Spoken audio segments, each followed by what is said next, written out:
Thanks to Sam for putting this together. I appreciate it. My name is Travis Niekamp. I coach our inside linebackers. I run our defense here at Illinois State. I grew up in central Wisconsin. I'm from Stevens Point originally. I recruit the state of Wisconsin. Wisconsin's been very good to us over the years here at Illinois State. So on behalf of our staff, thank you very much. And I know I only have roughly 15 minutes, so I'm going to jump right into sharing the screen stuff. And hopefully somebody give me a little confirmation that you guys got my screen. Can you guys see that? Yep, we got you, Coach. All right. So what we're going to talk about, and I apologize about not sending this in. I kind of dropped the ball on it. Was just basically talk about our run fits, how we train our guys in our run fits. And we should be able to get it done in 15 minutes. And it should make a lot of sense if I do a good job. So as we going into this, at the end of this, I'll throw up my email address. Some guys I've obviously met throughout the course of recruiting. Some guys I have not. If I haven't, please feel free to reach out to me. Again, obviously recruiting and football in general is about relationships, not just between players and coaches, but coaches and coaches. And if there's anything I can do or here at Illinois State we can do to help you, let me know. But the first thing that we kind of talk about with our guys real quickly here, I'm going to go through this and I'm going to talk pretty quick just so I make sure I get my time done is basically we talk to our guys about keys to success, right? We want to make sure that we understand that to be successful, you got to have a plan. And for us, our number one part of that is to know and understand the call, right? And that makes perfect sense to us as coaches, but we've all been there where young men have no idea what the call was, right? Coach, I didn't know what the call was. How come you didn't do this? Coach, I didn't know what the call was. So if you don't know the call or understand the call, it's going to be really, really difficult for you to be successful. And we give this to all of our defensive players. This is kind of our creed and something we expect our guys to really understand. So number one is understanding the call. Number two is being able to recognize a formation. And we don't get overly technical. Offenses have helped us out over the years. There used to be, when I started playing the game, there used to be a lot of two-back and wings. And you guys at the high school level still have to deal with a lot of multiple offenses. We're kind of settling into a lot of one-back stuff. So to us, our world's real simple. It gets kind of 2x2, 3x1 is kind of how we approach it and how we train it with our guys. So it gets a little bit easier. But understanding the formation is really, really important. The other phase of that formation is one of the things I do with my guys, and I'm just giving you guys ideas as we train and spend time, and especially now we have a little bit more time maybe to reach out to our guys on these types of platforms is I have a formation, basically a teaching formation as far as just different thought processes, right? Teaching formations 101, wide splits, tight splits, what you can expect. And things that we can think about all pre-snap, right? And that's what the first three things are all about. Know and understand the call, recognize the formation, and then basically your alignment, right? Those are all pre-snap thought processes that are very important. Key run and pass, obviously that's going to be your key. At Illinois State, we key the running back, and then we'll feel our guards as under keys as we kind of progress through that. And then obviously we have a responsibility for you to do, which is your execution. And then obviously the last thing is finish, and that's effort. And I heard something the other day I liked really a lot. Rocky Long had mentioned this. I saw him speak at clinic.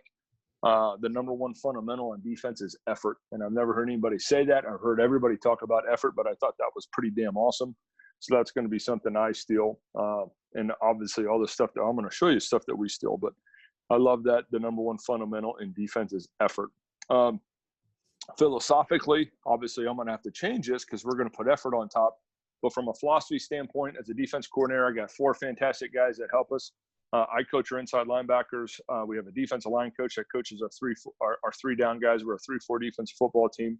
We have a coach that coaches the outside linebackers, and we have 2 coaches that coach the safeties and corners. But these are 3 things that we're going to stress every single day as a defense.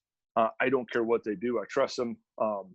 But what we're going to focus on is footwork, some kind of change of direction, which is going to be efficient movement. That's obviously really, really important. Any false step in pursuit, we did a study on this. So anytime you false step as a linebacker, as a defensive back, as a defensive lineman, any false step out of your stance, right, or in the process of moving to the football results in 2 yards of pursuit to the football, which is pretty substantial when you think about it. Obviously, that's going to make you slower. So we're always trying to find ways to be as efficient as we can. Block destruction is another part of what we try to train our guys on. As far as being able to get off blocks, and then obviously tackling is as big a priority as anything. And on all these phases, we might do them in shoulder pads. We might not do them in shoulder pads, but you guys catch my drift. It's something that we're going to continue to train. So what we're going to talk about is how we train our guys in our run fits. All right. And we've kind of really dumbed it down a little bit, and we kind of broke it down. And this this is really regardless of whether you're a 3-4 team, a 4-2 team, a 4-3 team, an over, an under team. It doesn't really matter the way that we've kind of ruled this out. And this is really kind of stolen from a lot of NFL thought processes, how they've trained their guys. And obviously in the NFL, they could play 15 different fronts on 15 different snaps. Well, how do you train those guys all to play different run fits, right? Not everybody's going to be a Chris Spielman or a Ray Lewis or a Mike Singletary. You just have a vast knowledge of the defense. So what we've done is we basically trimmed it down to where if we're going to break the formation in half, wherever the flow is going to go, we consider that work, right? And we've tried to keep it as simple as we can. The linebacker to the work side, you go and you hit the football wherever it goes, right? We're going to keep it as simple as that. There is no gap. It's you go hit ball. All right, the guy who has all the work, the guy that has all the training in this is the guy who has no work, and that's the linebacker away from all the flow. So the backside linebacker on flow away, so flow's going this direction, we're going to work to what we consider the inside point, and that is basically the backside foot of the center. We want to be able to put our unit right over him, kind of splayed that thing. Now, what we're going to do with this backside linebacker, in essence, is we're going to play almost a two-gap concept with him. What do I mean by that? If we get him to this point, he can play the cutback easy. He can rock on back to it. And if the ball declares on the front side of the flow, we can gain him back over the top as an additional run fit hack. All right. And this is kind of how we do it. Again, I'm going to work fast through this. So we train it as simple as we can. We talk to our guys who has work, who has no work, right? And it doesn't matter what front we run, how we do it. It's basically how we rock and roll. Now, what I will do is initially, and I don't have as much drill film as what I wish I would have right now, but you can take these guards out of it, right? I put these guards in here for a different reason. The biggest thing is, again, we key the tailback.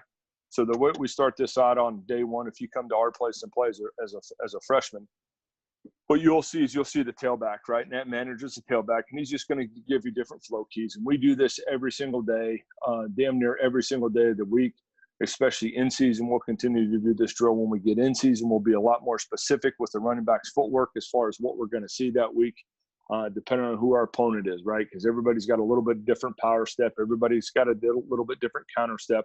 Sometimes have different inside zone steps, etc. So we're going to do that, try and steal more reps for our guys to be able to see the tailback and understand what his footwork is going to look like. And with the footwork piece, right, I'm just throwing this out there to you guys too as I'm kind of talking fast through this, is when we have cut-ups, when we meet on Tuesday, as a position, when we install the game plan, the first thing that I'm going to show my guys is here's what their inside zone path looks like, right? Whatever their top run concept are, here's their running back's footwork, and then we're going to see it in practice on Tuesday, Wednesday, Thursday, and again, just ways for them to kind of, again, steal just different mental reps. But at the end of the day, obviously, once he moves this way, this linebacker has what we would consider work. This guy is working no work, and he has the inside point. As I have work, I'm going to go show up and hit the football. Doesn't matter where it goes. I'm going to go hit the guy with the football. If there is no air, all right, if there is no air for whatever reason, it's cloudy, then I'm just going to hang high and I'm going to wait for the ball to declare. That makes sense, all right? So it's the work guy. It's real simple, right? I could teach my daughter, Brooke, who's 12, how to play the work linebacker. All right, on the backside of this, if I have no work, I'm going to work to the inside point. I'm going to hang high. I'm going to tempo the tailback. Pads are square, right? There's an opportunity for him to cut back. He cuts back, I cut back with it. He stays front side and declares, I can declare with it also. All right. So again, we're just going to work to the inside point. Now, number 4 does a bad job. Again, these aren't perfect. This is from my first spring there, but this is a good look there by 50. 4 should be just going and smoking the football. Doesn't even have to worry about the guard. Again, we take the guards out of it when we first install this as we progress through this. So again, all we're focusing on is the tailback's footwork, right? And as the kids get more and more comfortable, especially the younger guys, as you get more and more comfortable, you can expand your vision, and that's when we'll put the guards in. All right, but a similar concept, we'll go the other way with it. Again, same thing, right? As I got flow 2, I got work, hit ball. I'm working to the inside point. Again, I'm waiting for the ball to declare. I'm going to hang high. I don't want to work to the line of scrimmage, right? So what's the biggest coaching point on the inside point play? The no work linebackers. I'm going to work to the inside point. I'm going to hang high. I'm going to stay at 5 yards. That's where a typical alignment is. And I am not going to attack the line of scrimmage. I'm not going to block myself. So I'll hang high. Again, ball declares. I can declare with it. Ball cuts back. I can cut back with it. So the way we handle all of our stuff with our guys up front, regardless out of our 3-4, everybody wants to know, are you two gapping with stuff? No, we're two gapping with the no work linebacker without really telling them we're two gapping, if I'm making sense. As far as our 4-down stuff, when we jump into our 4-down, we're basically single gapping everything. We can mix the front, right? We can wreck the front. We can cancel gaps with the movement. None of that stuff matters because of what we teach our guys with our rules. So again, if I have flow to me, again, we're talking inside, I'm going to go hit the football. I'm going to work to the inside point because I got flow away. Obviously, when you get into shotgun sets, it becomes much more defined, right? Offenses are helping us out because when the running back's over there, I'm already pre-snap thought process and I have work. I'm going to play fast. I'm already thinking I'm going to work to the inside point. Now, this is going to be twofold with this, right? The inside point piece is also important because when we have a tailback on that same side, right, that's where the read zone, the RPO is probably going to come out of it. So we still want to hang high. And what we're hoping for, if we do get RPO out of it, we can still potentially shut down slant windows if we're doing a good job with hanging high, right? We haven't had a lot of opportunities where we can show that on tape. But in theory, we're going to put more congestion. We're going to make a tighter throw window for that quarterback. But again, I got work, hit ball, work to that inside point, get ready to use your hands. And this is what it'll look like. So if you watch 43 right here in this clip, obviously he's got flow to him. Just go show up and hit the football. We're not getting overly complicated, right? We're not coaching the football out of the kid. Go do what? Tackle the son of a gun with the football, right? Again, same thing here with number 50. We're not getting overly complicated with what we're doing, right? Who are we fitting on? What are we doing? We're just going to go show up and hit the guy with the ball, all right? Here's another presentation. Now, again, here with number 39 out of this situation. Now, this is a 4-down front. We're also wrecking all the gaps up front, so there's really no place to go. But, again, he's just going to show up and hit the guy with the football because he's got work, right? He's looking for air. He's going to attack the air. So now this is a good example of no work, right? So this is Ty DeForest. Ty DeForest is from Marshall, Wisconsin. He was a damn good linebacker for us. He was a second team all-conference player for us. But as you can see, Ty does a good job of kind of hanging high. And if you notice, right, ball declares, Ty can fit. Ball cuts back, Ty can cut back. And that's why we want to hang high with this. This is a pretty decent expression of it. He kind of steps up there a little bit late, but you guys get a good feel for how that's going to be. Obviously not a great tackle, but again, I've never seen an ugly tackle. I've just seen guys get tackled. Here's another expression of it. So again, I'm going to have no work. So I'm going to hang high, right? So as the ball is snapped, I'm going to hang high. I'm not going to block myself. Again, if the quarterback were to keep this football, we can gain him back. We can be +2 on the quarterback. If he gives the football, I'm still hanging high. I got time. Now I can go show up and hit the football because it declares on the front side. So again, we're essentially two-gapping with the no-work linebacker. All right, we're trying to keep things as easy as we possibly can. And we're trying to be as efficient with our time, with what we're teaching, and give these guys confidence. So again, we got two backs in the backfield. So on the snap of the football, all right, we're going to have a split flow look, right? And this is probably the toughest look we can get, but flow becomes this way. I should be screaming through the line of scrimmage. I should be working to the inside point. And this is a really good look at what it should look like, all right? So if we're attacking the line of scrimmage, that's fine. As we attack the line of scrimmage, we're drawing blocks off. We're work to the inside point. Ball cuts back. I can cut back with it. I'm in really good shape. Again, being thick and square is huge coaching points for us with these guys. I think that's really important. Here's another good look, and this is a 4-down look, all right? So there's an A gap and a B gap that are open. And for years, I coached in a 4-3 defense, 4-2 defense, and everything was about the A gap, the B gap, the A gap, the B gap, right? Well, we've gotten out of that world. Same thing, right? I got a shotgun set. I'm thinking flow. I got running back away. I'm thinking I got work. So Ty, in this situation, isn't going to run through the B. He's going to go attack the A gap, which is fine because on the backside backer here is going to work to the inside point. All right. If Ty takes this run through and he doesn't make the play, the ball can bounce. Zach can keep scraping and show up in the B gap. If the ball cuts back, Zach can buy himself back without having to do a bunch of math equations and tell our guys, hey, in the odd front, we're doing this. In the even front, we're doing this. When we wreck the front, we're doing this. We just keep it really simple, right? Same thing with all of our blitzes and our pressures as far as how we train our guys with their fits. So this is a pretty good look. As you see, Ty takes this A gap run through, right? The backside backer here is hanging high. He's a real thick and square. He's in a great position to be able to play the rock back, and there he is to be able to play both. All right, and that's regardless of it. We put the guards in here ultimately at the end of the day so we could get guard pulls. So it was just a way for me as we got going through this, right, if guys are struggling seeing pulls and stuff like that, that we can throw our guard pulls in. All right, the biggest thing, and this is huge for guys who are going to see a bunch of power teams and gap scheme teams, is the inside point player has to tempo the tailback. So if that back is tight, we want to be tight. If the back is going to be wide, we can be wide with it.